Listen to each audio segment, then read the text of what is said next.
Again, the Trigger Bontrager back, but it's not 2 p.m. I know you're checking your watch, you're freaking out. No, it's not 2 p.m. It's 3 p.m. Eastern time. And Nancy Geary is the other lady in the cube with me. Nancy is a course content creator. She's amazing. She's wonderful, lots of fun. And she's got something to tell you about here today. Nancy, what you got going on? Well, there's always a lot going on in my world.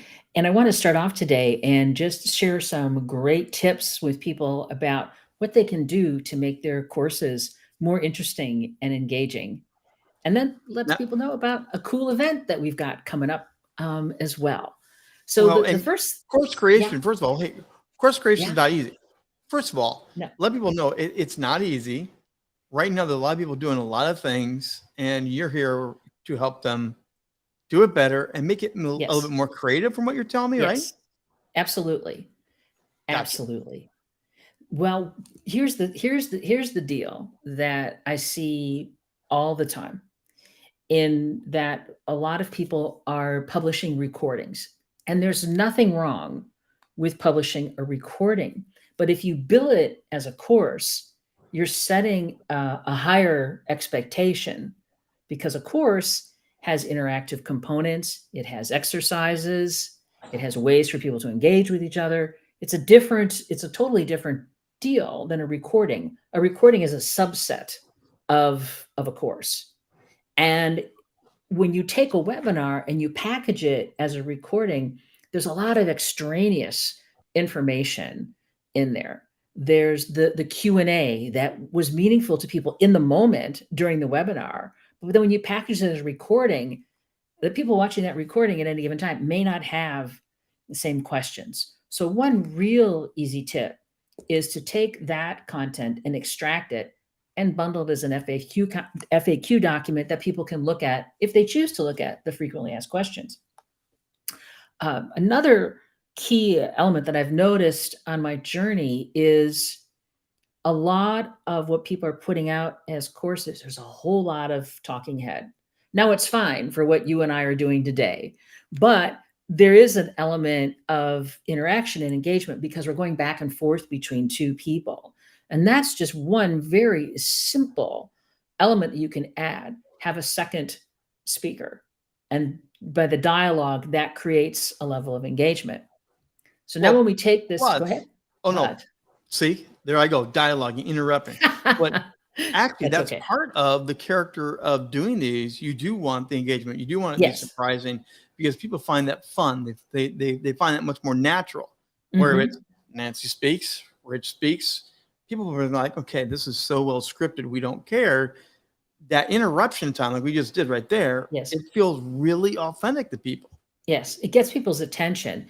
I like to think of what we're doing, and you'll appreciate this, like a show, a I news love you. show, right? I know you would love me for that. So you've got times where the main host, they come on, they tee up what's going to be happening on the show, they interview a guest, they have a panel, and they keep, it keeps changing it up. And when we think about it, how often are the camera angles changing? When people do a straight up webinar recording and they want to bundle it as a course, it's usually just a straight on camera for the webinar. Right.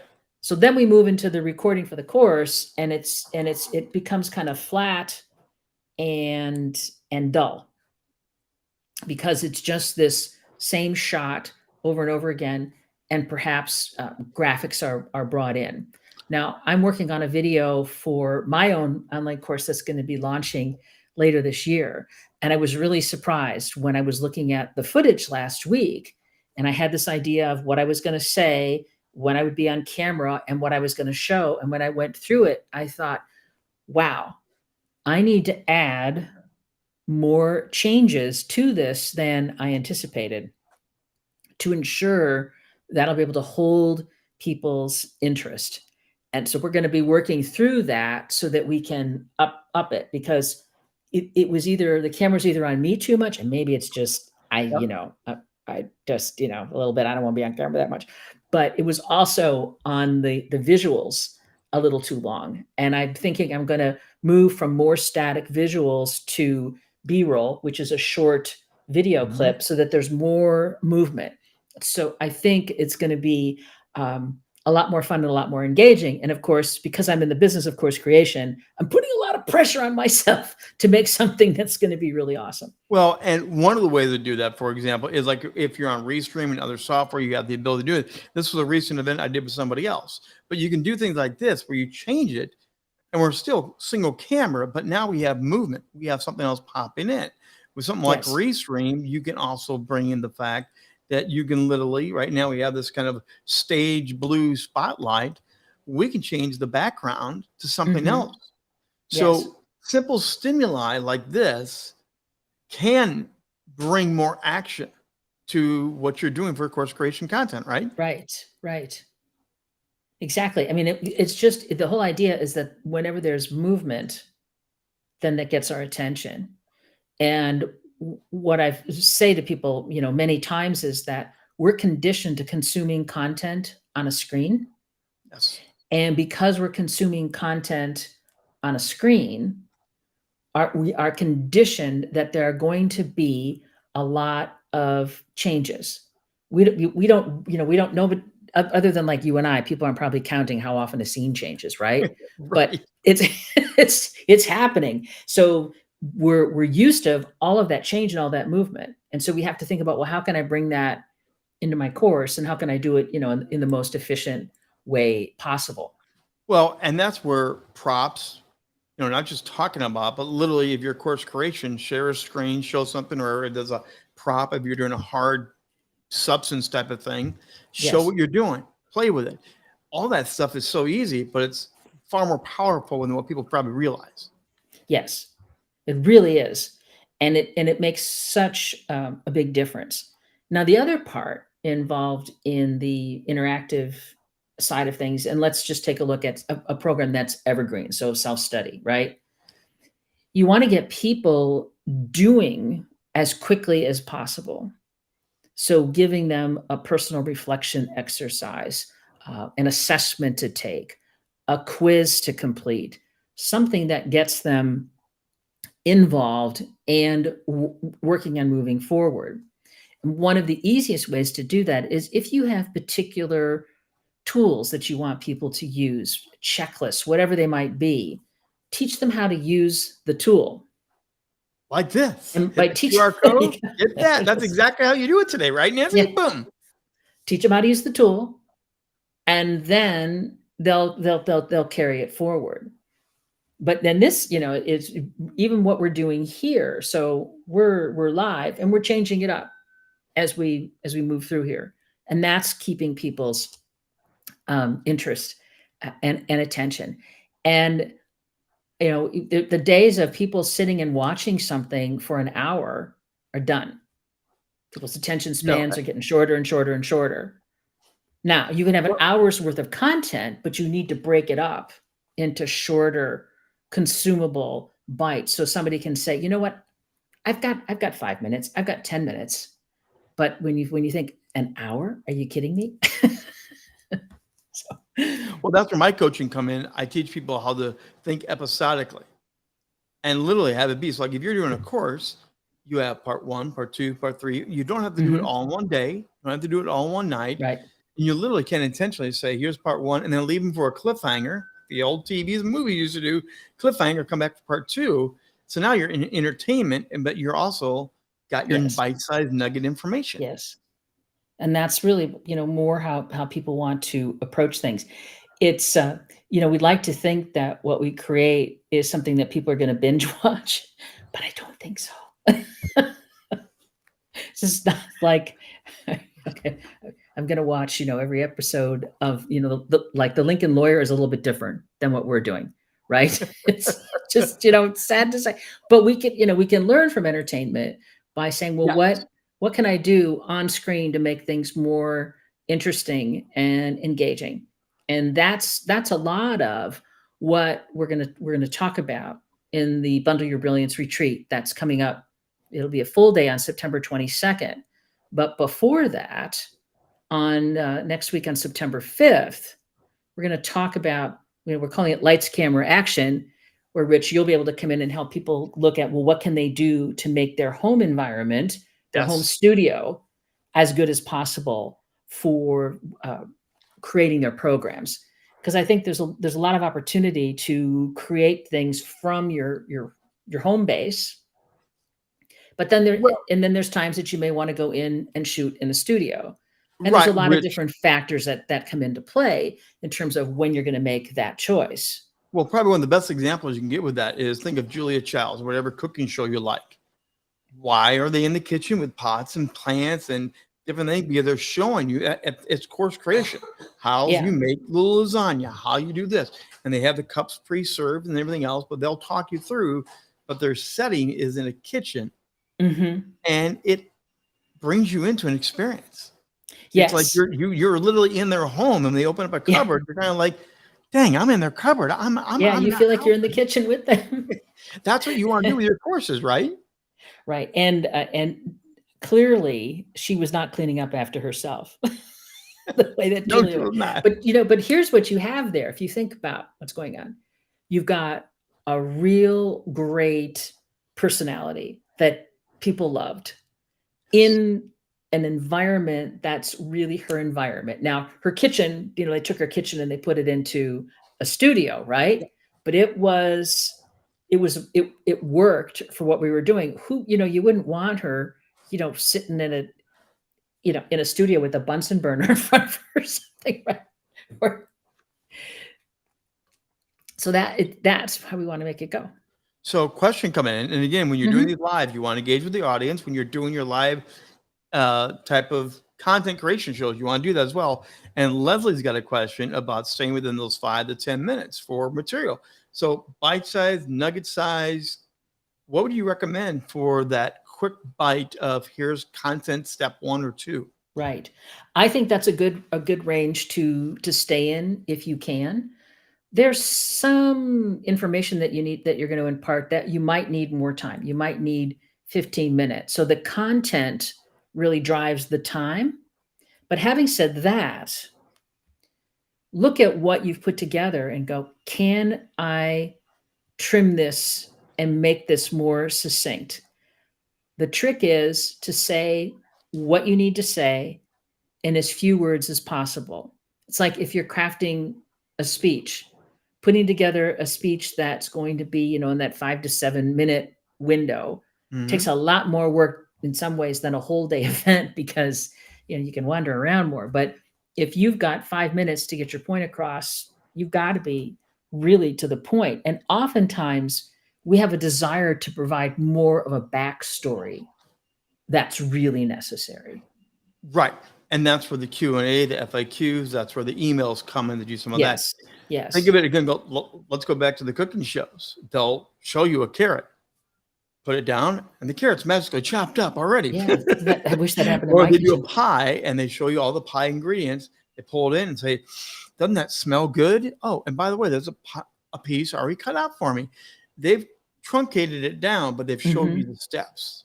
Yes, we used to laugh and say, through the magic of television, everything things advance. And it's really what are techniques to advance a storyline.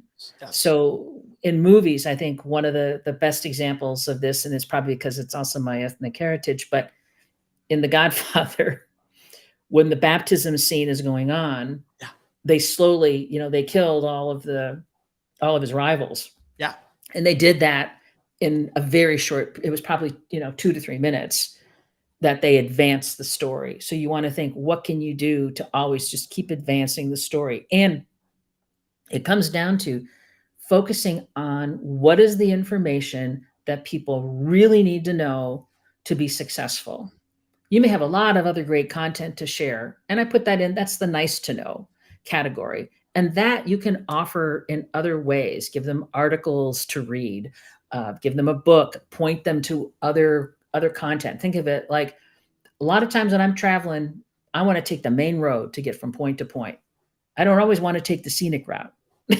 And it's just a way to look at it. And it's some things that they can be so simple and straightforward, but make a huge difference in what the final product's going to be like. Well, and when you get the final product, often you do have that sub support piece. You have that bonus ad as you want them to go deeper into the layers of your content. So don't give them everything all at once intentionally. You do want to have them hungry for more. And some people give everything all the time. It's so deep and it's so long. It's 2 hours or 3 hours. Right. Intentionally don't do that. You want them hungry to come back for your next event, right, Nancy? Exactly. I went to a program not too long ago, and it was about AI, like who's not talking about that, and connected to training. They spent a lot of time on the front end talking about, the history of artificial intelligence and what is, blah, blah, blah, blah, blah, the different types of large language models, all of this background information about AI. And I was like, well, I want you to tell me how I can use this to create training in a more efficient and effective way. I don't need the whole history of the world. I just want you to get to the point of why I'm here today. Know the audience, know what their needs are, figure out what it's, again, you said it very well. You're telling a story, even though you're content creating. Yes. As you're doing your events, as you're doing this type of stuff, you are always telling a story and take them on the journey, get them to the end, live happily ever after, or you leave them with a cliffhanger to come back for more, but you want that type of reaction. Exactly. Now, Nancy, you do have a big event coming up, yes. correct? We do. That's why we're doing all this. We're helping you understand what Nancy does, so you'll understand why you need to go to what Nancy does. Yeah. Sounds so good. So tell us about this event. So the event, okay, so it's the Bundle Your Brilliance retreat, and I've set it up into 3 parts. The big finale will be a full day session from 9 to 3 Pacific on September 22nd. And we're going to dig into how to pick your topics. We're going to look at the course creation process. We'll talk more about how to engage. We'll talk more about technology, and really the whole idea really to help you be able to create programs that are going to generate recurring revenue. So we're going to go soup to nuts that day. Prior to that, we're going to do 2 bonus sessions. The first one is on, yes, count them 2, is on September 5th. And that's lights, camera, action. And we're going to talk about what can you do to set up your home environment so that you can look your best on camera. Then the second one will be, I think it's on the 12th. I lost my dates here on my screen. Yes, on September 12th. And these will both be at noon Pacific time. And in that session, we're going to jumpstart the planning process. So I'm going to give you some tools that you can use so that when you get to the retreat on the 22nd, we can hit the ground running. So you're intentionally doing Noontime with Nancy. Yes. Building block episodes. These are episodes like we were just talking about. Yes. You're doing 2 episodes to get you ready for the big event. So you come in with more tools. Again, you're hungry for it. Like we just talked about it. And then you're going to give them everything you can give them during that time period. And those 2 sessions will only be for people that register for the retreat. Ooh, so you need to pre-register to get access to the 2 bonus sessions. They will not be on Restream. Nope. They will be on a closed format that you need to register. Be on Zoom. Yes, you'll need to register. So once you register for the retreat, then you'll get all the details for those 2 sessions. So you need to hit this QR code here to register for the big event, to come to the bonus events. And again, that's another great way to drive people to your content, to let them know there's a gate. There's a lot of great stuff. Come and get it all. Yep. That's it. So would love to have everybody join. I think it's going to be a great opportunity to really learn more about what makes a great course and how to get from idea to implementation. Nancy Geary, a course content creator. Give us those dates again for the bonus and for the actual big event. Bonus 1, September 5th, 12 Pacific. Bonus 2, September 12th at 12 noon Pacific. And the full day event, September 22nd from 9 to 3. And that's again in the Pacific time zone. And your email is on the screen. But for those listening in, what's the email address one more time? Okay, my email is nancy@nancygeary.com, and Geary is Giere. And you can find me on Facebook and LinkedIn as well. If you want to send me a direct message there, be happy to talk. That's how we do it. That's what we're doing here. So you're going to be seeing more stuff coming out from her posts and shares and likes and all that good stuff. But if you want those 2 bonuses, you got to register for the big event. And hey, one of those bonuses, you get to come hang out with me and Nancy again together. I know. I know. Exciting and terrifying at the same time. Well, Nancy, this was your first streaming live that you I know. featured. Congratulations. Thank you.